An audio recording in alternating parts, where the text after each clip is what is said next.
The question comes about the construction equipment.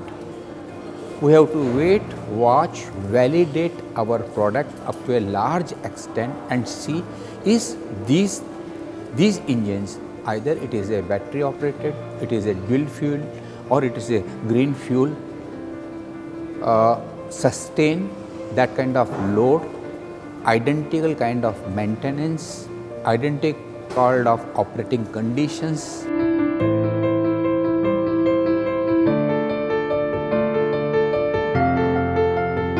Indian operating conditions are different than the globe. Indian maintenance conditions are different than the globe. I can say we'll continue to operate our machine till it don't break down. So we'll take care of the machine when it's break down, not before that. Advanced maintenance, cyclic maintenance, plant management नहीं होता है अपने यहाँ के ऊपर, generally नहीं होता है. तो ऐसे सरकम बारिंग फ्यू कॉर्पोरेट्स जहाँ पर सब प्रोसेस से काम होता है, but in general this is होता है. तो we may come out with any kind of fuel, doesn't matter, but it has to be validated to large extent. India is a tropical climate. North is cold, south is warm, hot. So it has to be validated in all the circumstances.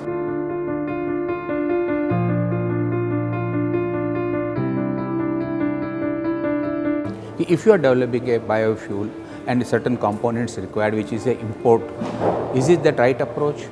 Suppose you are going for biofuel engine or dual fuel system engine, you need a different kind of piston, you need a different kind of fuel injectors.